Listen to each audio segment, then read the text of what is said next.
Hello, everyone, and welcome to the vBrownBag. Tonight we have Jon Hildebrand, and he's going to be giving us a non-technical talk about the parts of DevOps culture. Jon, how are you doing tonight?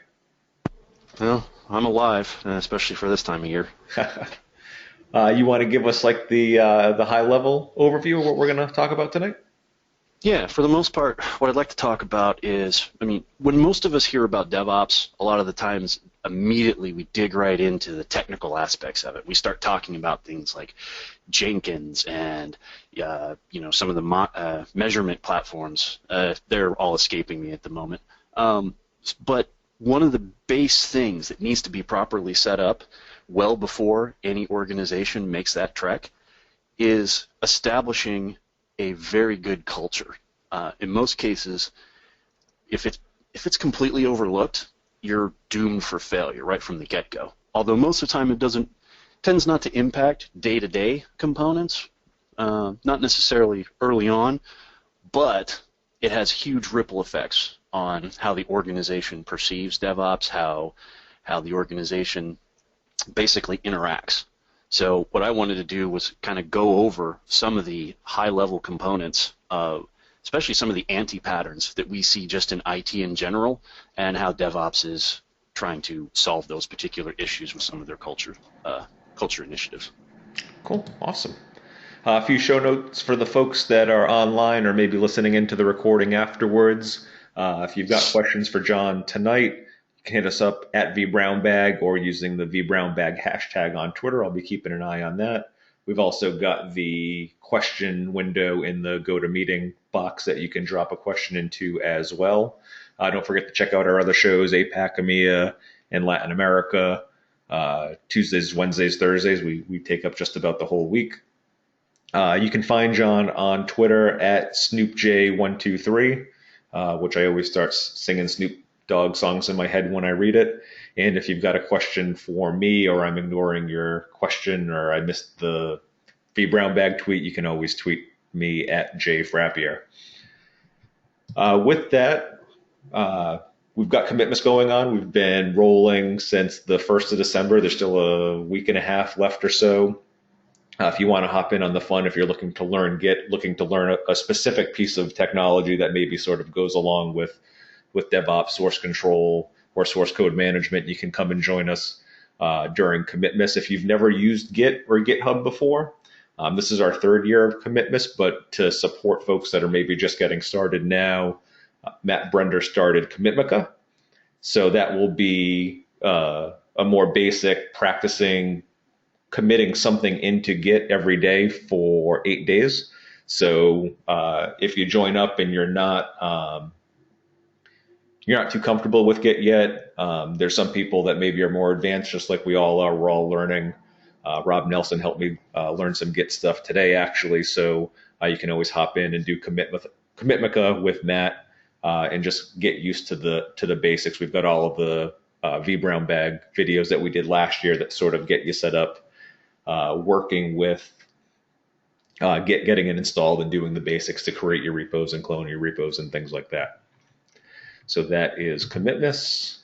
And of course, we've got our end of year giveaway going on right now, actually. Tonight is the night that folks are going to learn whether they won or not. So a huge thanks to all of our sponsors, Drobo, WEI, SolidFire, Rubrik, Nutanix, Cohesity, Tin Tree, Veeam, Blue Medora, Datrium, Pearson, Round Tower, Ahead, Login BSI, and vBrownBag's own Ahmad Yunus has some awesome Migrate to VCSA shirts that you may have seen folks posting about if you weren't able to make one of the VMworld. So he's got some of those that he's contributed as well. So huge thank you to all of our sponsors. Winners, because, we went through the trouble of finding the prizes, so we'd like to give them away. So first, the Drobo 5N, that's going to go to Tom Cronin. So Tom, congratulations there. The Synology 916 from WEI is going to Belial Hashmi. I'm sure I butchered that, but you didn't put anything in the pronunciation field, so my apologies. The Unify Ubiquity access point from Rubric is going to Eduardo Molina. And the drone, also that Rubric contributed, is going to Sean Tulane. So congratulations to Sean and Eduardo. Great prizes from Rubric. Nutanix next passes for their conference. They've got 2 passes and 2-night hotel stay for Jorge Torres and Dan Kahl. So hope you guys enjoy the conference. Take lots of pictures, tweet lots of interesting bits from the conference for us to enjoy. We've got some Ray-Ban sunglasses from Tintry. So Daniel Cabin, Bill Burnham, Ricardo Otake, Drew Russell, and Ken Nalborn. Congratulations there. We'll be getting you in touch with Tintry to get those.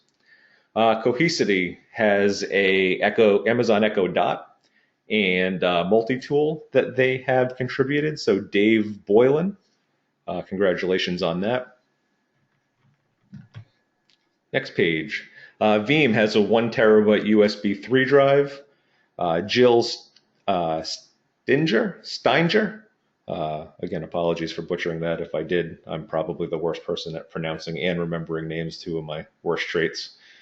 And Dwight Hudson are the winners there. The Raspberry Pi 3 starter kit from Blue Medora. I lost my spot on my cheat sheet. Jamal Smith. Congratulations there. We've got the, I went out of order, oh well, the Pearson books. So for folks that happen to be studying for their VCP or their A+, we've got 2 winners for the VCP 6 NV book. So folks that are taking that, Roman Dronov and Jonathan Stewart won that. And on the VCP 6 DCV side, Dwight Hudson, who I just realized won twice, but that's too late for me now. And our presenter tonight, John. Congratulations on the books. The A+ books, Pat Moore and Yuek Wong.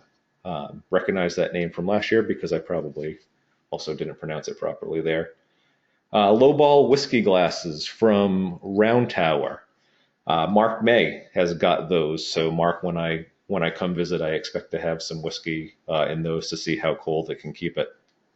Login VSI licenses and VIP membership program goes to Dean Lewis. The Raspberry Pi with the Datrium custom case goes to Graham Mitchell. Graham like the cracker. Hello, Graham. Congrats on that. The Amazon Tap from Ahead. Thank you for contributing that. That goes to Dan Kahl. And the Nook from SolidFire goes to Jeff Lowry. And then last but not least, our VCSA shirts. We've got Mark Cody, Tom Cronin, Ken Krager, Wences, Michelle, Bill Gerling, Matthew Braga, Jeffrey Stills, Mike Martino, Tom Green, and Christian Parker. So I've got your shirt sizes. Thanks for including those. And we will get those, get all the sponsors your information, and they will be in touch to hook you up with their prizes. So thanks, everyone. And of course, thanks again to our sponsors for supporting us again this year. And with that, I am going to kick it over to John. So change presenter. There's that button. Oh. Hey, look at that. Okay. Let's show you PowerPoint. Ooh, PowerPoint. I do not see your screen yet, though. Oh, hold on. I have to click the button. Here we go. Now I see your screen. All right. I was getting antsy. Sorry about that.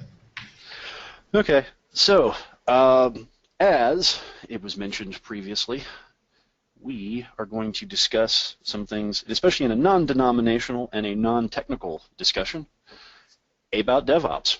So strange enough, again, not too much is usually revealed from a non-technical perspective, especially to a lot of us technical folk.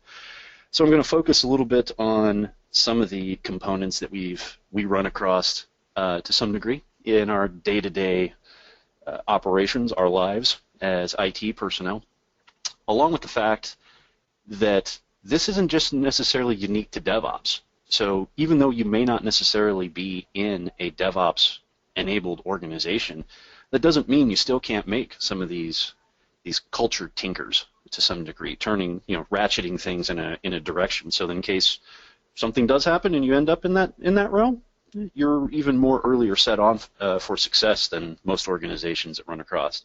So I'm going to click the button. Somebody let me know if this doesn't show correctly, since I don't have access to it. Are we looking good? I lost whatever you were sharing. Imagine that. Not sharing anything at this time. It went full screen. You know how much of a pain this stuff is. There we go. How about now? Now it looks great. Okay. All right. As I explained, please do pay attention to the fact that under my name I am not in any way, shape, or form to be confused with Gene Kim. I know he was on just a couple of weeks ago, which does give me a daunting task and a little bit of imposter syndrome, knowing full well that he's only written a multitude of what we in the industry would probably call DevOps Bibles, and I'm just really a guy who's read them and can talk about it every once in a while. So first things first, who am I? Pay no attention to that man in the orange shirt. But I currently, my day job, as I like to call it, I masquerade as what's called a senior cloud engineer, work for a US-based managed service provider.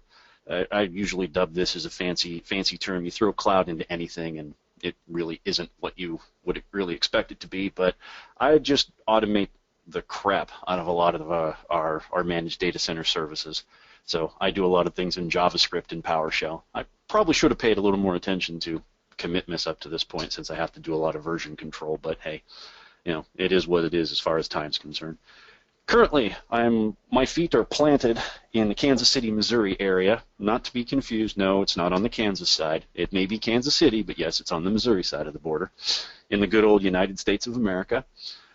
What I want to try to do a little bit is, we're all technical people, so sometimes I like to just reveal a little bit of personal information about myself. Free time? No, seriously, what's that? Who has free time? I know personally I don't, especially. I apologize if you hear any clunking upstairs, but my toddler is going to be running around screaming probably for the next hour, probably because we gave him sugar. Good idea for Christmas. But one of the things I love is baseball. I'm absolute fanatic. If I ever travel, I try to find a baseball stadium as much as I possibly can. Enjoy going to multitudes of different stadiums out there. And as a uniqueness, I've been a lifelong Cubs fan, even though I live in the Kansas City area. So you can tell a little bit. That big old grin on my face, no, that's not because the Cubs won the World Series, but I still do have a big grin on my face. Also, I spent a lot of time participating in various technical communities, the vExperts, Cisco champions. I'm trying to break into Microsoft MVP, do a lot of stuff with local vMug, steering committee for the Kansas City group, trying to get a PowerShell user group up and going. So try to be a little active in the technical community. And the last couple of things that I want to make mention is I'm more of just like a student of IT practice. I'm not a manager. I spend a lot of my time doing more technical orientation, which is going to be a little weird considering this is going to be a non-technical discussion. But I am absolutely fascinated by the DevOps movement, even though I don't have any sort of coders that I work with on a day-in, day-out basis. In the past, I've ran into some shops in which I've had to deal with code after the fact, but it's been a long time since I've had to deal with developers and interact with them. All right, so one of the first things we're going to discuss is the golden triangle. If you've heard of this, this is the three-headed monster of people, process, and technology.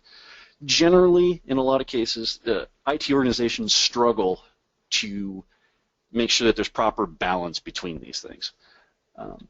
For the most part, if you pay attention too much to one, likely the other sides are going to suffer. You see this a lot when organizations, like for instance, I will admit, not to throw my current employer under the bus, but one of the problems that I do have with them is they spend a lot of time talking about the technology and not a whole lot of time talking about the people and process. Every organization's different, but I know we value technology above these other components. I couldn't find the image that I was looking for, but one of the things that I have a personal belief in, it was at OpenStack Summit in Austin this last year. Someone had a slide that detailed that people and process is 90% of the equation. Technology is 10% of the equation. I fully do believe that. When you get the people and process component down, you essentially choose the technology, or you can easily replace it based off of how the people and process are working. So there's a quick little recap on what the idea of the golden triangle is here.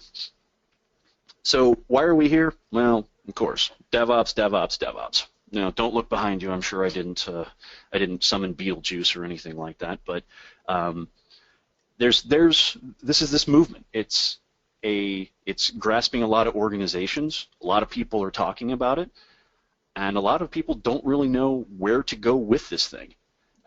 One of the things that I've noticed with this is it's really helped to design to help to balance out that golden triangle a bit, to put more focus back in the people and process and maybe less on the technology. Bring a little more balance to an organization that may be focusing too much on one thing or focusing completely in the wrong area. Now, as I made mention beforehand, I'm fascinated by this topic, even though I may not I work in a traditional application development environment. And I don't have my webcam on, but you see me doing bunny quotes at that particular time. So one of the common acronyms that I've seen across multitudes of reference material that I was looking through is the idea of CAMS. Now, you can see based off of where the acronym's coming from. I consider them 4 main pillars of DevOps. Just a quick little note there of the fact that it was first coined from a DevOps Days conference back in 2010. But the idea is the C represents culture. Basically, that you do have to change culture to make this to work. A is for automation. Automate as much as you possibly can. Outside of this, I have a personal belief that if I could script away my job, I would.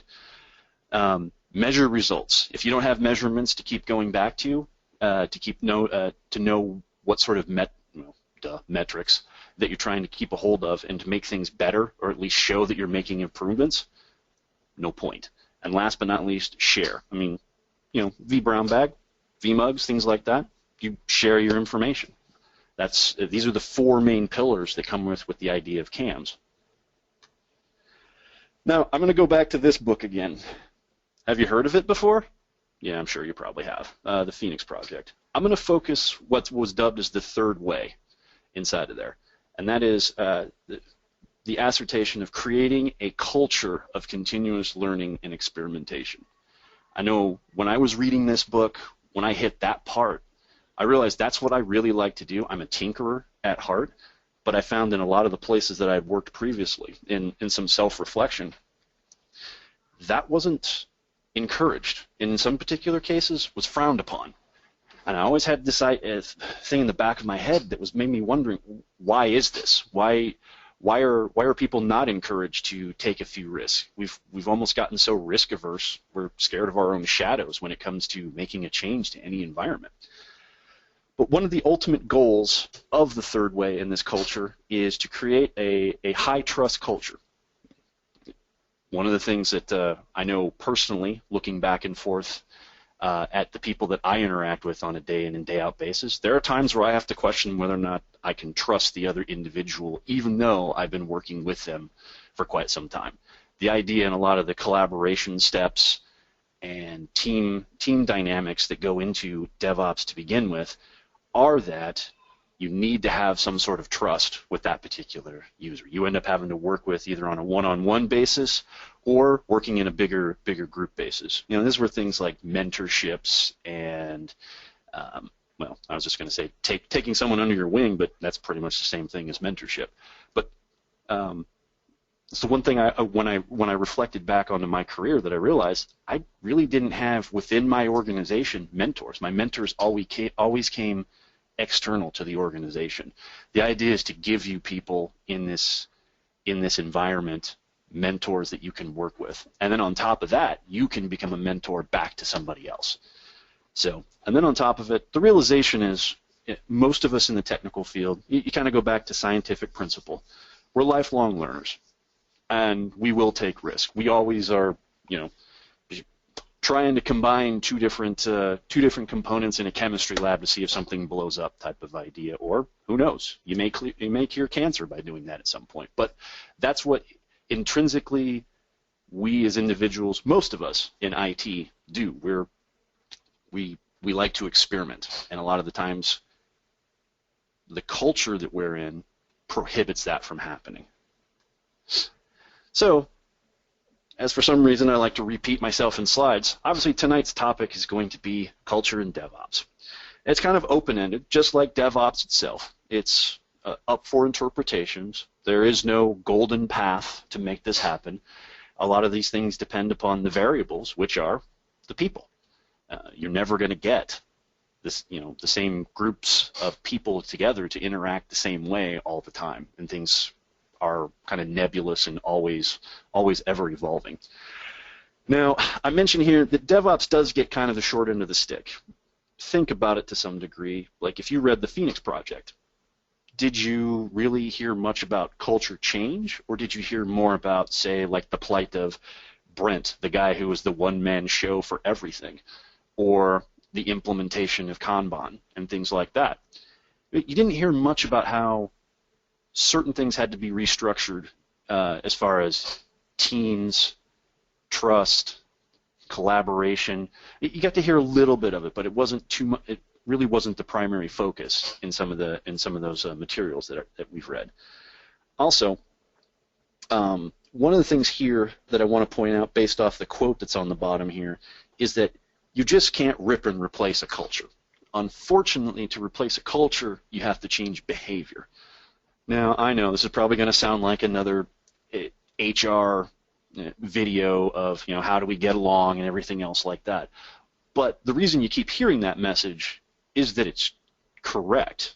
You have to change behavior, in other words, to change culture. You can't have something growing around you and completely ignore it to some degree. You can't continue to be, for lack of a better term, a stick in the mud while everybody else is changing and going in a different direction. So I just wanted to bring that out there, that if you don't properly establish these behavior changes to the culture, you're dooming any sort of DevOps movement right from the get-go. Before you even select how you're going to do versioning control, how you're going to do testing, automated testing, how you're going to basically dump code to production, and figuring out those life cycles, you've already set yourself up going the opposite direction. I would, if I had interaction, I'd ask a few people if they knew who was the picture over there. And I don't. Bear with me. Bear with me, but I got a great story at my local DevOps Days, Kansas City, a couple of months back, and it was the realization of where we've kind of gone wrong as far as IT culture is concerned. Now, the gentleman in question here, if you're a philosopher or have studied philosophy, that's Frederick Nietzsche. He wrote a book, well, if you want to call it a book, some sort of, university study, whatever it was back in the 1800s. It was entitled The Birth of Tragedy from the Spirit of Music. Now, it's a long-winded title, so I'll break it down easily for you without getting lost in Nietzsche theory, because you can get easily lost in, kind of like looking at YouTube videos. Next thing you know, it's 5 hours later and you still don't know what you've seen. But the idea was this dichotomy between what's called Apollonian and Dionysian thought. If everybody remembers through school, we had these concepts of Greek gods, and you had Apollo and Dionysus. Apollonian thought is more in the category of being, say, rational and reasoned. Very, say, scientific method, so to speak. You're going to do things in a certain order to get a desired result. Very process-oriented. Dionysian thought, well, let's go back to this. The Greek god Dionysus was basically the god of wine. So you can imagine that basically it's irrational, chaotic, well, lack of a better term, drunk, for the most part. Now, trying to apply this back to IT in general is that we've applied mountains of rationality to our day-to-day jobs. You go back to it, I'm pretty sure, like, even from my own personal experience now at my current position, we have an internal wiki. And the internal wiki has the process steps to make, function A happen. Don't deviate from that process. That kind of represents kind of the Apollonian thought process that we've established our path. We're going to keep doing it. Now, unfortunately, one of the things that we've forgotten, especially for anybody who's had to be on a 48-hour outage call, is that the realization is IT in general is chaotic, so it's very Dionysian. So no matter what we do, no matter how much we think we can control what happens within our data centers or what leads up to things happening in our data centers, one bad bit of code is going to make things just go completely haywire. And generally, what ends up happening is one of my biggest problems with the way that IT goes about learning from these particular outages is a lot of times we don't learn. What we end up doing is we sit back and we cast blame. Now, we'll get into that later here, but I borrowed an excerpt from Gene Kim and the multitude of other authors. I don't have the other three authors in front of me. I think John Willis was another one.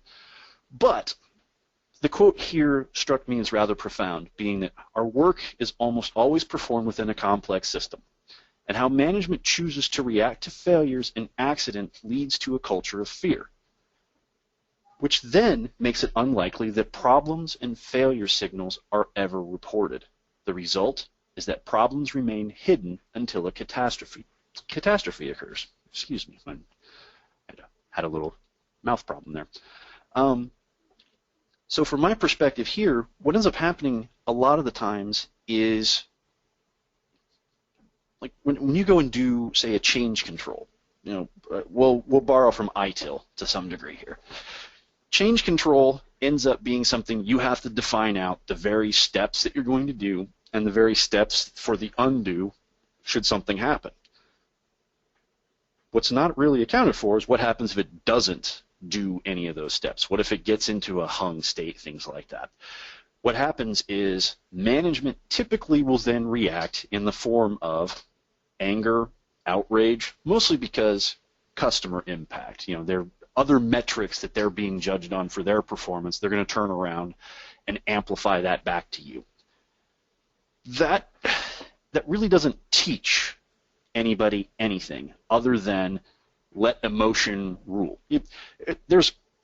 Maybe in my own head, I've I've heard an adage somewhere about the fact that, or when you're basically stuck under the fire for the most part in an outage somewhere, people, you have to eventually calm somebody down to finally get working on the problem.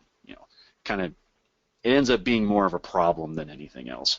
So and what ends up happening is our response to that the next time is that we're going to fear that response. So now the culture of the organizations is now a fear-oriented culture. You don't want that undesired outcome anymore.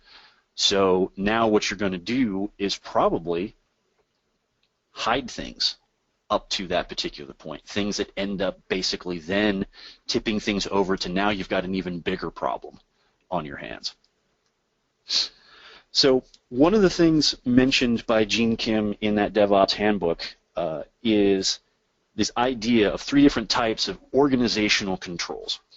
Now, once we get through the rest to some more definitions as far as breakdowns inside of an organization, what I want you guys as the listeners to think about is where you're either an organization that you've worked for, currently working for, or who you would like to work for, and where you would like for that to fall.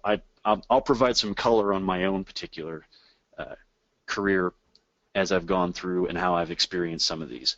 So the breakdown falls into three categories. You've got a pathological organization, a bureaucratic organization, and a generative organization. Now, the pathological organization, the term pathological when it comes to talking about psychology really has a negative connotation, and in this particular case, it checks out. There's a hefty amount of fear and mistrust in this particular organization. This is where you see a lot of people, they'll hoard information. They won't reveal things. Shrouds of mystery as far as who does what. And a lot of times, that's then used for political gain. So instead of thinking more around a team and an organization, you're now thinking about what can I do to get ahead of somebody. Again, maybe that works for you, but in the broader scheme, generally a team sinks or swims as one rather than as individual parts. And often, failure is completely hidden from the outside until a huge catastrophe occurs. And then you have no choice but to dig through the remains of what those particular organizations were at that point. Then you get into bureaucratic. I know the first thing you probably think of when you think of bureaucratic is going to be, that sounds very government-oriented.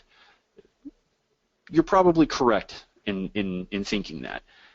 It's got a lot of high characterization of rules and process. You basically end up almost in a little bit of a state of analysis paralysis to the point where you've kind of backed yourself into a corner of ever being able to do anything but the three things that have been defined out for you. And a lot of that case, it's due to this concept of departmental turf. Again, as one of the thinkings inside of DevOps is that it's not about the individual and the team, it's about the organizational goals. So protecting turf really isn't something that you should be thinking in that particular regard. Now, a lot of the cases when failure does happen, there is more tolerance, but it usually comes through some sort of system of judgment. Think like a court almost. You're either going to get two outcomes. You're either guilty and justice must be served, or you're going to have mercy be thrown at your particular direction and likely be told, don't do that again. Lastly, from the direction that I'm going with this, you could probably tell which one DevOps is falling under. But this particular generative organization, they actively seek and share information within the organization because they realize that the organization has a broader mission and goals than just the individual itself. Responsibilities typically are shared throughout the entire organization. And generally when failure happens, blame isn't the first thing assigned. It's reflection and actual genuine inquiry, as I have that explicitly listed out there, genuine inquiry. You want to know why things happened, not who did it, what can we do to them, things like that. Now, I have this table here of think about your current situation and reflect on your own career. Now, I've got some broad topics over here. This is almost verbatim taken away. This is nothing to say that I'm almost plagiarizing Mr. Kim and the other authors of their books.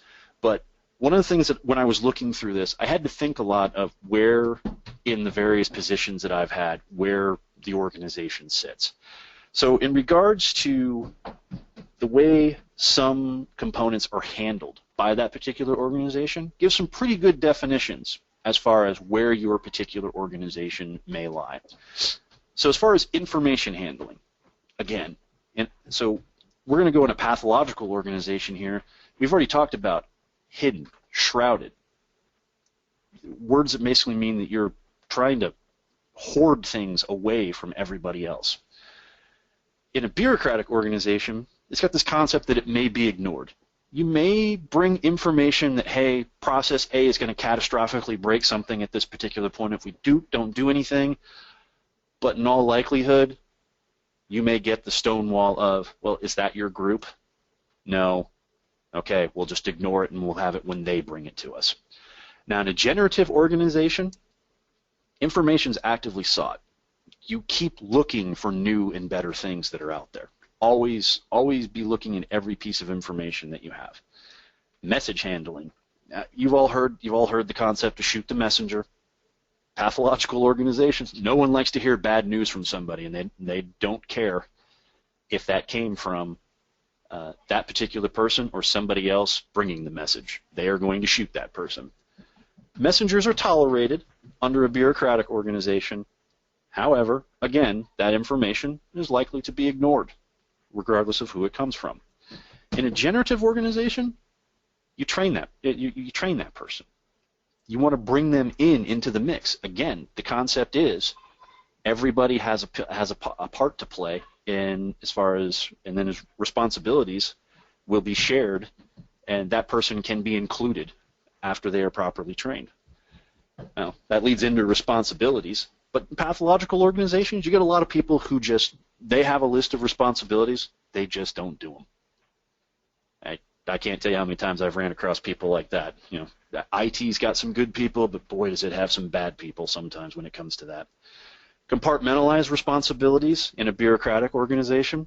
Again, the concept is, here are the 4 things based off of the employee handbook. That's all you're ever going to do. Responsibilities then are shared underneath that generative organization. Team bridging, highly discouraged. I can bring back a personal story about how in one organization that I worked at, I had a cube next to a network person, but I was told, don't talk to the network people. You know, not the whole, ha-ha adage that networking people, you shouldn't talk to them in the first place. But the idea was, I was on the server team / virtualization team. They're on the networking team. Hierarchically wise, we've separated you two. There's no reason for you two to talk to each other. That's also one of the reasons I also left that particular company too. So bureaucratic organization. Yeah, again, they'll allow for it to happen, but they're not going to actively give you opportunities to do so. If you do it, you're likely going to end up doing it under, as I've had it referred to me as a skunkworks project. You're basically, unfortunately, then shrouding what you're doing to some degree to make something happen. In a generative organization, it's rewarded. Again, it seems like these first 2 categories, you're going to get the exact opposite in the other one, and that's where obviously DevOps is trying to go as far as rewarding these things. Failure handling, we try to cover up all failures under a pathological organization. We'll go back to under bureaucratic of treating it with mercy or punishment. And a failure immediately inside of a generative organization, again, inquiry. We want to know why, so that we don't have it happen again. And new idea handling. I can't tell you how many times in any organization you go to somebody and say, hey, how about if we do something differently? Generally, you're going to get the response from one of these first 2 categories. Either someone's going to completely dismiss it, which is what happens under a pathological organization, or, well, that's a good idea, but I don't want to rock the boat. That's where a bureaucratic organization comes in. All it's going to view as is you're going to create a problem because the process is established and nobody wants to adjust the process. Again, in a generative organization, new ideas are encouraged. They're welcomed. They're the thing that makes things change in that particular organization. So again, I go back and I look at, I have worked under so many pathological and bureaucratic, or somewhere halfway in between in my time in IT, that I'm sick of it. Here I am, I'm barely 40, and I'm sick of this industry from that particular perspective. Some things, ultimately, again, DevOps is doing this, but this doesn't mean that IT in general can't start changing their approach on how they handle, basically adjusting as time goes on. Pay no attention to the screaming man over there. He'll probably be saying scary things about you or your loved ones, your mother, or something like that. But there's a problem out there in some of these organizations that I want to bring to light, and that's called the blame culture epidemic. Again, I'll go back to this. The first response after an outage should not be who did it. It should be to try to resolve the issue. And what ends up happening in a lot of cases, we play the name, blame, shame game when it comes to this. You want to name what the problem was. You want to blame it. Oh, actually, let me go back. You want to name who did it, you want to blame them for what they did, and then you want to shame them into oblivion. Again, I realize this is a very human response. Something broke, you don't like it, yes. We'll deal with it and we'll fix the outcome. It's probably one of the least productive things that anybody can do within a crisis is stand up on a soapbox and scream at somebody for what ended up happening. I'm sure most of you have probably been there. Outage call in the middle of the night, the CEO gets on, or somebody high up, CTO, maybe it were CIO, gets on, and they just want to rip people's heads off for something that broke. Not the first thing you should be doing. Again, emotions are a good thing. I'm not saying you have to be an automatron here for any particular reason, but if you chronically keep using this tool over and over and over again, you're gonna end up with a fear culture. And again, that's another blame leads to fear for the most part. And the last thing you need is everybody fearing to be able to make a change in the system or to be able to adjust things as time dictates. So I'll go back here. I'm hoping that is in Latin to say to err is human, or else I'm going to look really silly, kind of like somebody getting a tattoo in kanji or some sort of Asian calligraphy language, and it means completely the opposite of what they expected. But I mean, to err is human. Human error is going to occur, whether we like it or not. There's nothing we can really do about it. Mistakes happen, but a lot of the times when the blame game is thrown out there is the fact that what we're doing is we're blaming the last peg of a process up to that particular point. I'll go back as an example as far as, say, an outage that I know, multiple outages that I can go back to. I had one at a big organization in which the root of DNS was accidentally deleted based off of some sort of accidental right-click, and for some reason, yes, because the only way to delete the root level of DNS in a Windows device is to answer yes twice. But the ultimate realization is they punish the particular person who did it, even though you go back and list, wait a minute, why did that person even have domain admin privileges to be able to perform that function in the first place? And to look at the processes that led to it. Why wasn't, was the training not correct? Or maybe it comes down to, why are we sending somebody who's obviously not even trained in DNS to go in and do these sorts of things? So a lot of the times, again, we blame that last action too greatly, when in fact we probably should be blaming more of the process that leads up to it. And I mentioned this it's kind of like, I had a different analogy, but I thought it'd be a little more risque, but in this particular one, so it's kind of like blaming the sharp edge of an axe for chopping down a tree. No one wants to blame the person who swung it, who told the person to go, kill that tree for the most part. But the realization is that human error could have been averted in the process, not necessarily, well, in most cases, I realize, accidentally flipping a dip switch, that's a human error problem. But a vast majority of what we call human error is probably more in the lines of process issues leading up to it. Now go back here again. Gene Kim in his books, they had a lot of good things from some of these different doctors that he borrowed some of these psychology elements for, and I felt this quote rather profound here about human error is not cause for troubles. Instead, human error is a consequence of the design of the tools that we gave them. So kind of just basically adding more fuel to that idea that we really shouldn't be putting a lot of blame on the person who actually did something. Again, you probably need to put more scrutiny on the process that led up to it. Why did this person have XYZ to be able to perform that particular operation? So bear with me here. There's going to be a lot of managers, if they ever look at this particular video, who are going to sit back and say, why failure is a good thing. Now, failure is never really a good thing, from some other people's metrics to determine, up times, things like that.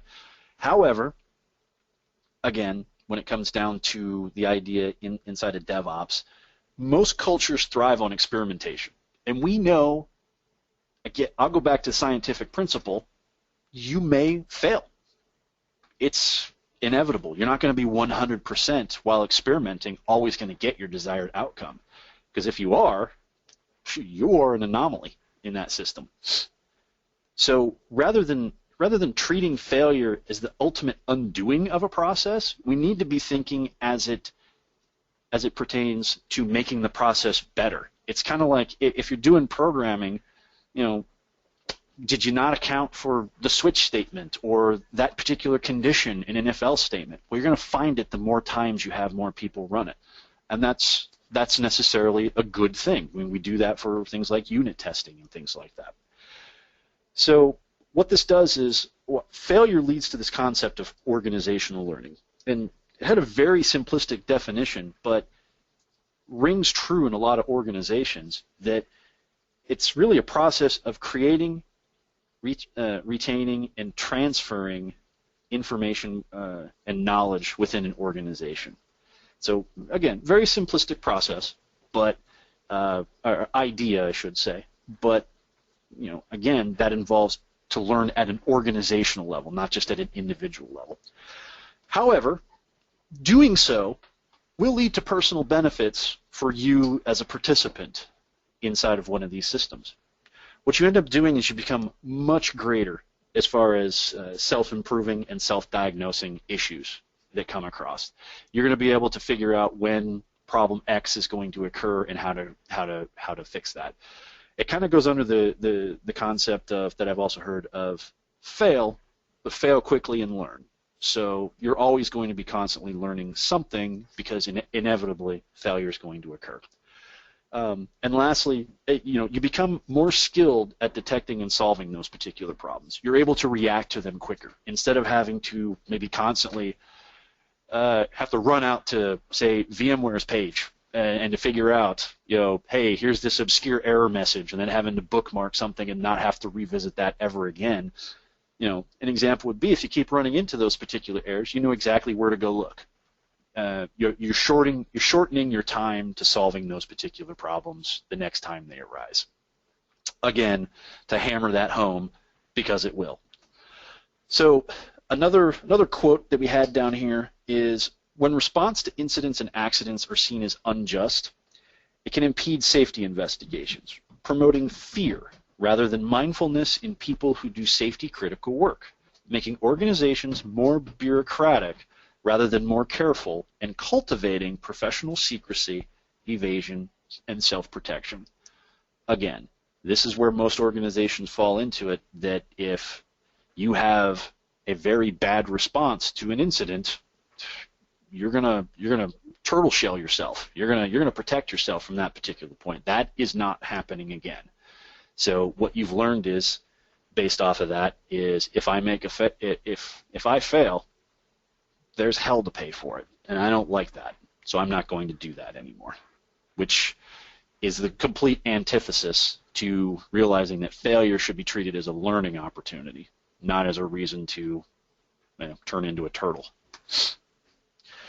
Okay, so a couple of the things inside of DevOps practices that I found rather interesting for a learning-based culture are a couple of things that I noticed.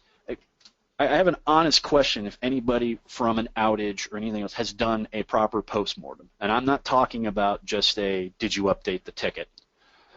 I'm talking about like a true sit-down, analyze through, take that information and then give it to the rest of the organization, not just log it to something like, say, like a SOA ticket or something like that, to borrow some things from ITIL. Honestly, I know from my personal perspective that I have had multiple outages that in which I know that something that I did probably contributed greatly to it.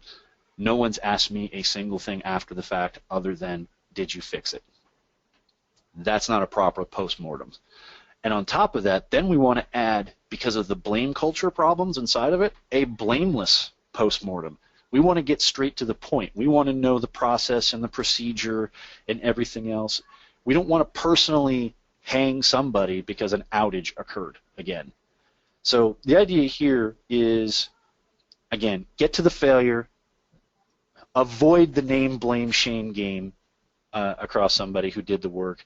And then at the same time to realize storing this information, having it as a lookup somewhere, as a learning opportunity, kind of like an annals for what's occurred, something that can be referenced for people who come in and out of the organization, all the way and up to including if the organization's doing it properly, all the way to the top. That even the CIO knows exactly where to get this information, and it's published for everybody to see. Again, transparency being something big in this particular culture. Now, I mentioned failures are going to happen, but it's kind of like, say, like a DR test. Sometimes you have to institute that to make sure you know your processes are working. So sometimes in some of these groups, what they'll do is they will intentionally introduce failures into the mix. Whether or not the organization is up to notifying or not notifying, it's a very crazy thought, because the last thing you want to do is scramble around with your hair on fire. But the realization is, just like failure leads to knowledge, controlled introductions of failure into an environment also leads to practice opportunities. Now, I know I didn't bring a whole lot as far as what DevOps is and what some of the core principles and things like that. I didn't want this discussion to be purely based off of the what it is and what it isn't. I wanted this to be based off of the culture aspect to it. So one of the things in DevOps is a very core principle is the idea of mastery. And the idea of mastery can only be attained by continual practice. So that leads us to this, to where if we want to master something, sometimes you have to feed the wrong bit in there to it and see what it does. And as long as it's not a catastrophic particular event, but it should provide you an excellent amount of practice to keep those skills sharp. I can't tell you how many times even like say from like a code writing perspective, I will admit I do a lot of stuff in PowerShell, but if I take a 3-month break, I got to go back and look at old code and reread it again, because I've kind of lost my mastery of it at that particular time. So it's really designed to keep the information fresh out front. Say like in storage, you got your hot storage and you got your cold storage. You want to keep those real good things in the hot zone, not in the cold zone. Now, another quote by another doctor here, Stephen Spear, goes into a little bit of some of the other components that I loathe inside of some IT organizations. The idea that you cope, you're constantly firefighting, and you're just making do. You're never really ever going to make changes inside of the environment. You're not going to make things better. You're just trying to maintain the status quo. But the quote goes, coping, firefighting, and making do were generally replaced throughout an organization by a dynamic of identifying opportunities for process and product improvements. Again, the idea. One organization that I worked at, they had a mantra of see a snake, kill a snake. Apparently they had something against snakes, but the idea was snakes are a problem. So if you see it, kill the problem. So as those opportunities were identified and problems were investigated, the pockets of ignorance, I love that quote, pockets of ignorance, that they reflected were converted into nuggets of knowledge. Again, just reaffirming that the idea here is if you keep adjusting the process, you're going to make things better. You're not going to make people ignorant to how things run or fall into that, say, status quo message that a lot of IT organizations run into. Okay, then so I had a little bit of a problem here because I focused a little bit on, say, the blame aspect to it, but there's plenty of other parts of the culture, things like collaboration and affinity, and I'll get into some of those later. I haven't even mentioned the term silos yet. I mean, this thing, I didn't want to take 3 hours of everybody's time trying to go through some of these components. But one of the things that struck out to me was the idea of the hero. Now, if I could see some of you, I'm pretty sure some of you are probably raising your hands because you were the hero at some particular point. You got to wear the cape. Everybody loves a hero, right? Everybody likes to be told that they are valued in some capacity, and they want the accolades, no doubt about it. But unfortunately, if I'm starting somewhere new, I can immediately identify the particular hero. Why? Because they're probably the most frazzled and burned out person in the room, because of all the expectations that no matter what happens, this person is always going to swoop in and save the day. And you can classify some of these hero complex components as you're going to work extremely long hours. You're going to always respond to, I just about said the word pager. Does that date me in any capacity? Incidents, emails, and text messages and things coming back from monitoring systems. You're single-handedly troubleshooting issues without the rest of the company even knowing about it. And you're firefighting. Hey, again, you're always constantly putting out a fire. You're never getting ahead because you're always having to clean up some sort of mess somewhere. And again, I'll make this mention. It's generally solo. A lot of times you don't do this with a team backing you, a proper, good backing team. You're generally having to do this because you're the person single-handedly holding something up. Again, we'll go back to a DevOps principle of shared responsibilities. That's one of the things it's trying to adjust. You should not have to share the burden. You should be able to take vacation because other people should be able to pick up that particular work. And also when it comes to the hero complex, it's mostly for personal gain. And again, it goes against the idea of team dynamics and team effectiveness. You're making yourself view as being 10 times what the rest of the team is. You're going to have intra-team dynamic issues by always being the guy everybody goes to. And the quote there, I forget exactly where I saw that, but boy, that struck me when I first read that. A culture that rewards firefighting breeds arsonists. I can't tell you exactly who said that. I'm not going to take credit for that. But it's completely true.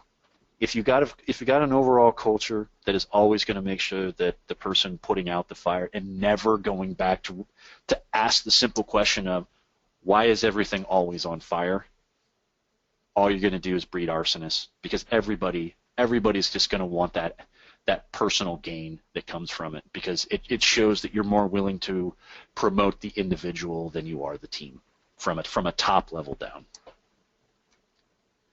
So the team, it can't be stressed enough that what needs to happen within your own team and within the other teams that you would interact with.